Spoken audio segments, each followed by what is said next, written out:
Hello and welcome once again.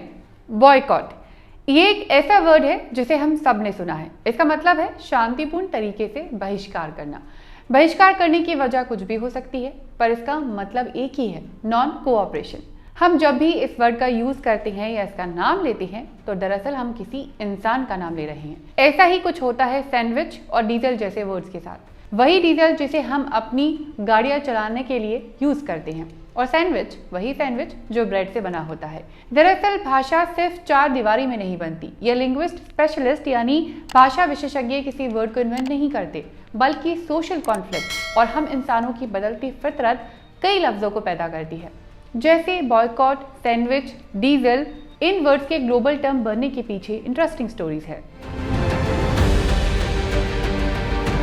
Boycott word का invention हुआ था 19th सेंचुरी के आखिर में। चार्ल्स कनिंघम बॉयकॉट एक ब्रिटिश आर्मी कैप्टन हुआ करते थे। रिटायरमेंट के बाद बॉयकॉट 1873 में आयरलैंड चले गए और वहां जाकर वो उस वक्त के एक लैंड ओनर यानी जमींदार लॉर्ड अर्न के लिए काउंटी मायो नाम की जगह पर काम करने लगे।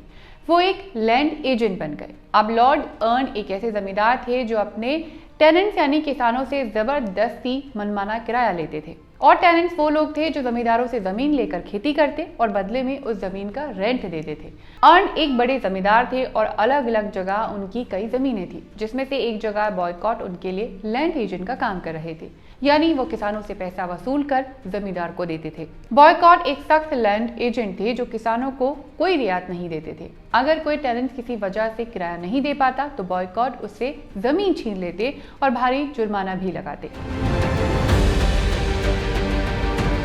हालांकि किसानों की इसी हालत को देखते हुए 1879 में लैंड लीग भी बनाई गई, जो ब्रिटिश रूल के अंडर लैंड रिफॉर्म्स पर काम कर रही थी। इसी नेशनल लैंड लीग को संभाल रहे थे चार्ल्स स्टेवर्ट पार्नेल, जो ब्रिटिश पार्लियामेंट में आयरिश होम रूल पार्टी की तरफ से मेंबर भी थे। वो लगातार किसानों की हालत पर काम कर रहे थे। अब 1880 में खराब मौसम की वजह से फसल खराब हो गई और पैदावार ज्यादा नहीं हो सकी। इससे भुखमरी तक की नौबत आ गई। इसे देखते हुए वहां के किसानों ने बॉयकॉट से रिक्वेस्ट की कि वो किराया कम कर दे। वो लोग हर बार की तरह इतना किराया नहीं दे पाएंगे, लेकिन बॉयकॉट ने उनकी रिक्वेस्ट को खारिज कर दिया। इतना ही नहीं, उन्होंने कुछ किसानों को जमीन छीन लेने का नोटिस भेजना भी शुरू कर दिया। ये देखकर नेशनल लैंड लीग के हेड स्टेवर्ट पार्नेल ने लोगों से कहा कि वो बॉयकॉट को सोशली आइसोलेट कर दे, यानी सामाजिक तौर पर उनके साथ असहयोग करे। लोगों ने ऐसा करना शुरू कर दिया। बॉयकॉट ने किराया ना दे पाने की वजह से पहले 11 टेनेंट्स को नोटिस भेजने की लिस्ट बनाई। एक एक करके सबको नोटिस भेजना शुरू कर दिया। जब चौथे टेनेंट को नोटिस देने के लिए बॉयकॉट के आदमी आए तो उस घर की एक औरत ने बाहर आकर उन्हें रेड फ्लैग दिखाते हुए इलाके के बाकी लोगों को भी अलर्ट कर दिया। बाकी औरतें भी लाल कपड़े के साथ घर से बाहर निकल आईं। इलाके के सभी लोग एक साथ मिलकर बॉयकॉट के आदमियों का विरोध करने लगे। ये विरोध इतना जोरदार था कि नोटिस लेकर आने वालों को वापस जाना पड़ा।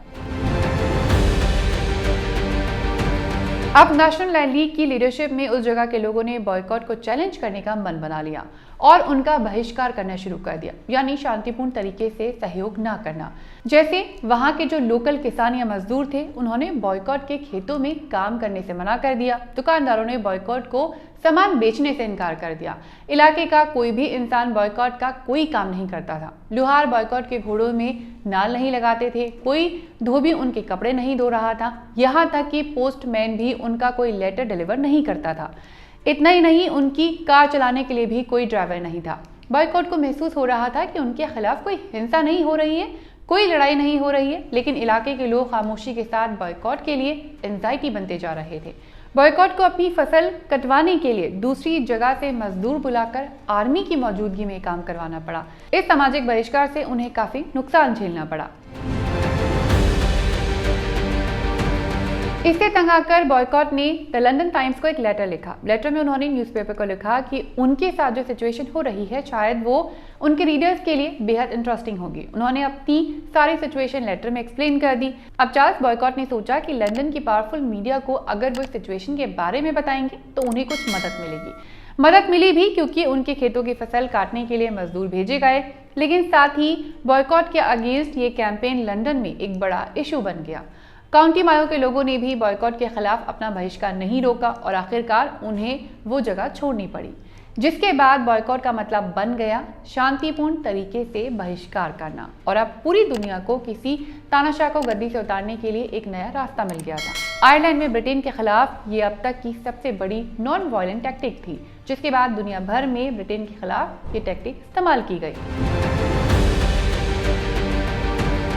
इसी तरह की एक और स्टोरी है सैंडविच वर्ड की। आज दो ब्रेड के बीच में कुछ भी रख देने को कहा जाता है सैंडविच, लेकिन सैंडविच खाने की चीज का नाम कभी नहीं था।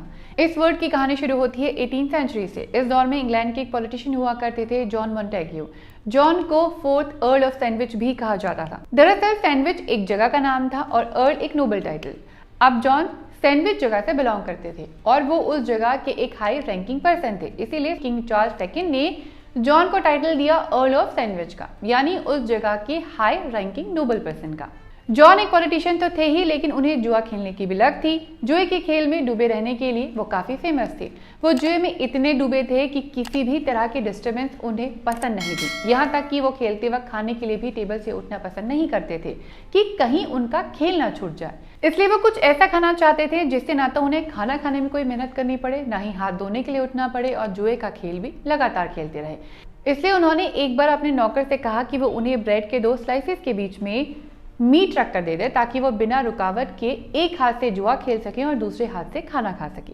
अब जब बाकी जुआरियों ने देखा कि जॉन का ये आइडिया अच्छा भी है और प्रैक्टिकल भी है, तो उन्होंने भी अपने लिए ये कहकर खाना मंगवाना शुरू कर दिया कि जो सैंडविच को दिया था वही हमें भी ला कर दे दो।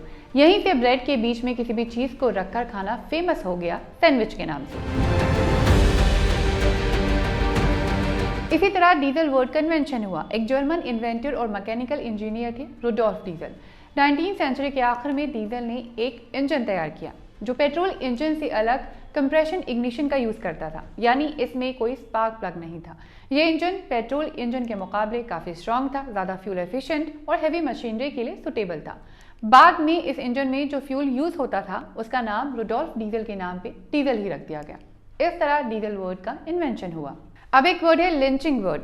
इस वर्ड के पीछे क्या स्टोरी है ये आप हमें कमेंट बॉक्स पे लिखकर बता सकते हैं, और अगर आप चाहते हैं कि इस पर भी हम डिटेल वीडियो बनाएं तो ये भी आप कमेंट बॉक्स में लिखकर हमें सजेस्ट कर सकते हैं।